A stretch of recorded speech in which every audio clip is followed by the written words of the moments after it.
Join us as we find a campsite with our own little pond. Oh, you got it in. Cheers. Sure, I'll try it, please.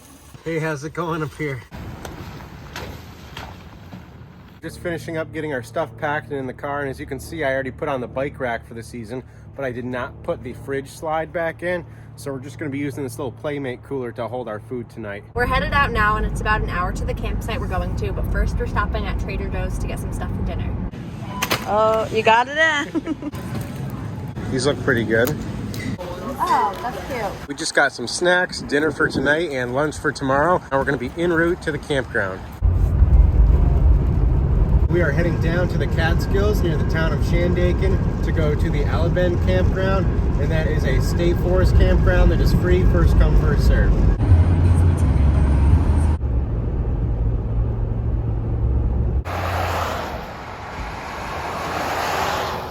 It's still raining and we're almost there, and as you can see, it's even labeled on the map, so you will be able to find this on Google Maps. And the entrance is right up here past this cemetery. Here we are. Apparently there's no sign up, but there's still the post. We are right across the street from the access point to the Espas Creek. I wouldn't be surprised if there's a couple other people here because this is like the most well-known free camping spot in the Catskills. Up here there's a little T intersection and there's campsites both ways, I believe. Here's a closer up look at the information sign. There's a little map of it and just telling you to be safe, carry in, carry out, keep your dog on a leash. And we're gonna be driving down this way to look for a campsite over here. There's a little pond over there. I don't know if you can see it, but that's the first campsite. We'll be passing the driveway and no one's there. There's a nice picnic table down there I see. And there's another walk-in site. You can't really tell. We just passed another walk-in site, so you gotta park at the road for some of them and walk in. There's another one over here with a picnic table. Oh, and then there's a group up here. They've got an easy up, it looks like, with some tarp over it. And another tent, and that was it. So that was the end of the right side of the campground. There's this site again with the people there. We decided we're gonna go back to the first site with the little pond.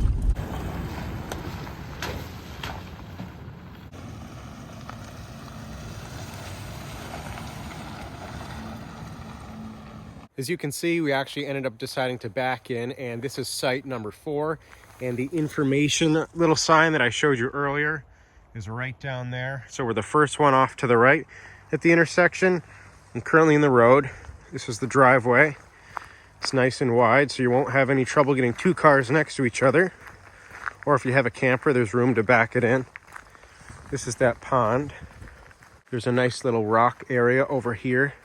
So you can see it's a decent size, and now I don't think it's big enough to make kayaking around worth it, but there could be some fish in there. Over this way, you've got Kate with her melanzana with her hood up.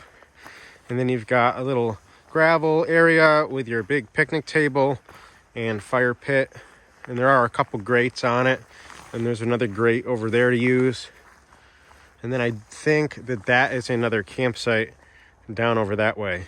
I think before it starts raining any harder, we're going to start with getting the tent set up and then start making dinner. I really like this bike rack. But if I didn't have this swing away option, I just wouldn't be able to have it on all the time. That's that truck that we saw earlier driving by. They just came and told us that if we have any tarps to put it up because they think it's supposed to rain pretty good tonight. It's kind of nice having this thing here because it acts as a step to get up to the ladder.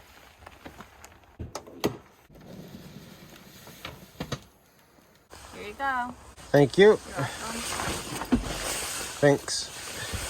A few people recommended that we get an air pump to pump up our sleeping pads, and we're about to try it out for the first time. This adapter is working, but I do feel like it's very slowly inflating.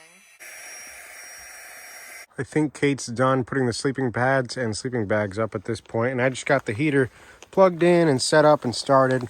We don't really need it, but it is kind of like a damp cold out. The last time I used this heater, I did not have this with me, and that was the video where we went snow camping with the people that I met up in Keene. We were messing around with these buttons on here to get it to start. And when we were doing that, I think I unknowingly increased the default temperature that it goes to. So even though the fan speed is currently on 1, it still sounds like it's really going and really heating up. It's convenient having a bottle opener attached to your car. This is what Kate's having tonight. Thank you. And I'm going to be having a beer from a local brewery, Fiden's Brewing, Triple Lily, triple IPA. Fiden's is probably my favorite brewery at the moment, and it's really not too far from my house. Cheers. I always like sharing my location with people. Once we're at the site that we're gonna stay at for the night. Here's a better look at what we got at Trader Joe's earlier for dinner. Risotto, a salad, and then some type of Korean boneless beef rib. Those look really good. We always love putting the string lights up, and Josh usually does it. Like Kate just said, I feel like I always put up these lights when we go camping, and I can find a good spot to do it. It's just nice having a little ambient light around the campsite. It looks like those other people are coming back. I wonder if they went out to dinner or something. You could help me with the salad if you'd like to. Okay, yeah, I'll do that. This is a Trader Joe's organic Mediterranean style salad kit. I found this collapsible Sea to Summit bowl in our drawer. I forgot we bring it with us, and I'm going to be mixing the salad in this. Most of the meat is done, and Josh is almost done with the salad. This is it. Yum, it looks really good. I still need to mix up the salad, but most of the meat is done. The risotto is done, and it looks good. Sure, I'll try it, please. It's good. Whatever marinade they put on there is really interesting. Here you go. Thank you. It looks really good. I really like the meat. Yeah, I do too. I'd get it again.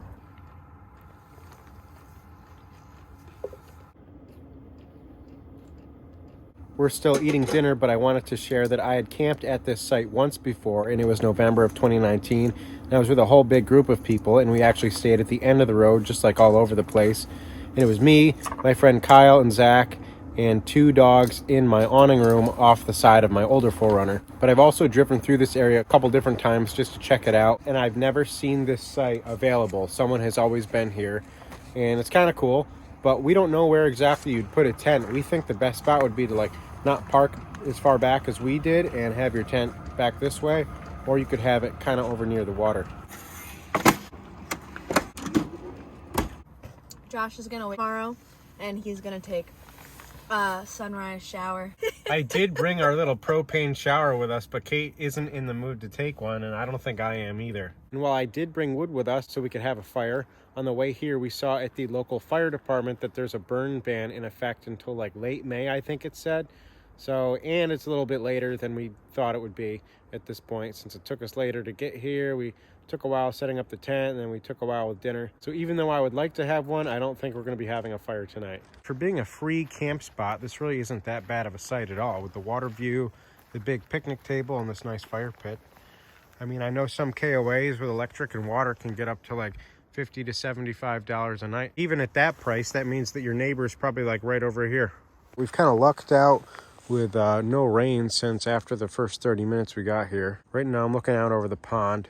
I was just over here looking around, and I think I found something. Dillamore Dew Irish Whiskey. Looks like we've got a couple other things over here as well. Michelob Ultra can. And then another Dillamore Dew. Is that a comfortable seat up there? Honestly, yeah. What's your favorite sport to watch? I don't know. Probably rally car racing.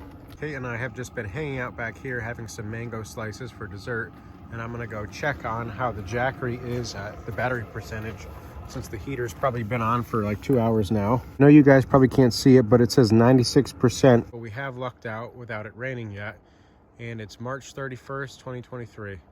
I think we're gonna head up into the tent soon, but we were just talking, and we think it's probably time for us to spray some waterproof around the side of the tent, because I know it was a 2020 model, and the guy that I bought it from used it like 4 or 5 times.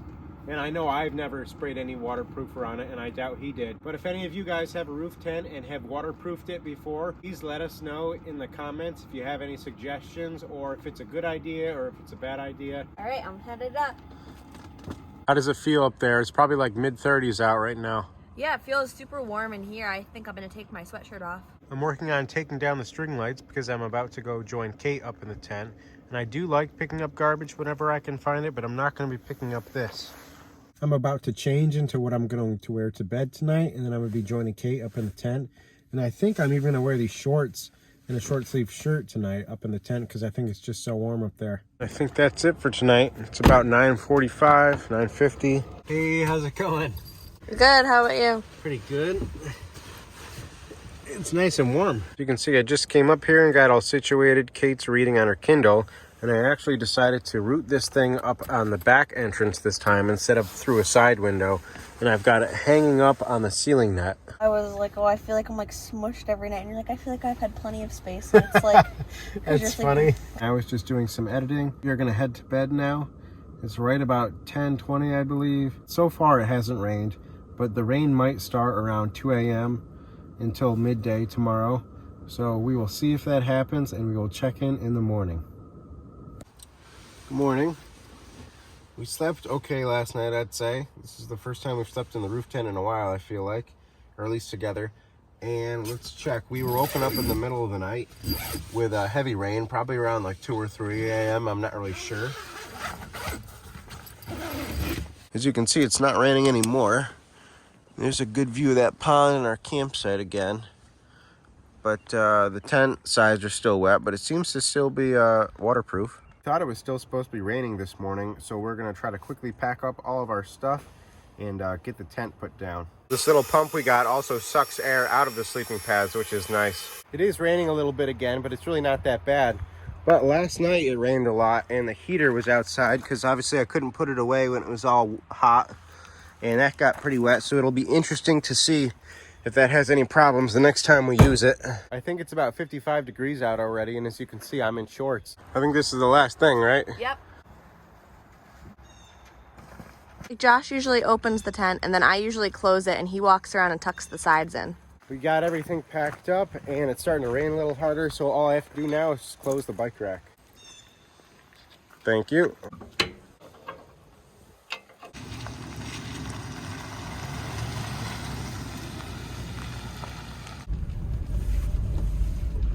This campground does kind of have like a longer road into it, but we were still able to hear some traffic going along this main road up at the campground last night.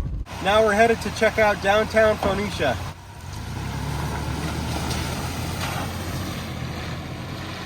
We're coming up on a couple cool places on the right up here. First is the Phoenicia Diner. Up here is Woodstock Brewing, and Josh and I went here together one time after we did a hike in the area. We just passed over the creek, and it looks like there's a tube rental here. We've got a little supermarket up that way. I'm gonna take a right, and we're gonna go to the end of Main Street and see what there is to see, and then turn around. It looks like there's a lot of houses on this side of the street. Looks busy. Yeah, kind of. The sun is really coming out now. You can see the town is right along this creek. We turned around and we think there's a lot of cars because there's a handful of churches in town. I've seen little kids with Easter baskets, so there must be some kind of Easter activity. It is a Saturday today. It's a beer store, gift store. Looks like there's some shops on our left here. Ice cream, antiques, bar and grill, a pizza place, gas station. Another antique store over here. And now we're crossing over that creek again. There wasn't much to see in the town. It was relatively small. There was a couple more restaurants at the one end, and now we are headed to the Catskills Visitor Center in the town of Mount Tremper, and we're gonna go see a little fire tower that they recently put up at the Visitor Center. We're already here. It really wasn't that far away at all. I think this is it.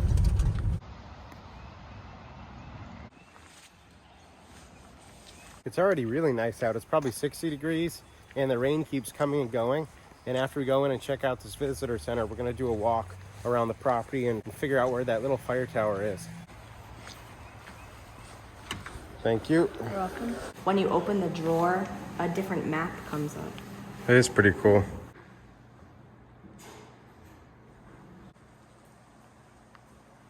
We got this free calendar from in there, and each month has a different picture or drawing of the high peaks on it. So that's pretty cool. Yeah. Now we are going over to check out the fire tower that they've built over here. I could already see it. It's over here.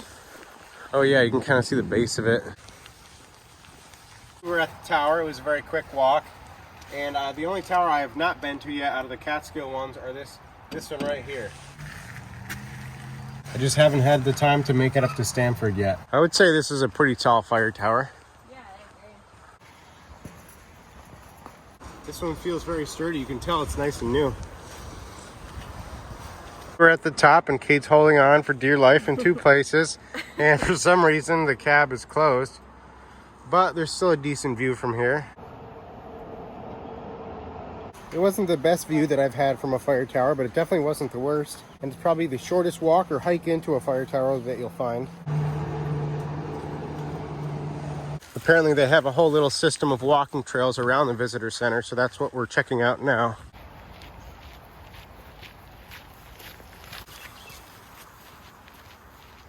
It's definitely spring. It's April 1st, 2023. We walked for a little bit around the area, and I think we're gonna go home and bike ride if it's not raining when we get back home. So as always, thanks for watching, and if we do anything fun for the rest of the day, I'll include that in the video. We ended up having lunch at the car, and then we drove back, and it didn't end up raining, so we went on a bike ride. We haven't been on a bike ride in like a month since it was nice out. Are you looking forward to it? Yeah, it'll be fun. We ended up just biking from my house and going to a local park instead of putting the bikes on the car and going to a specific bike path. And we had a good time, and I think we biked for about an hour.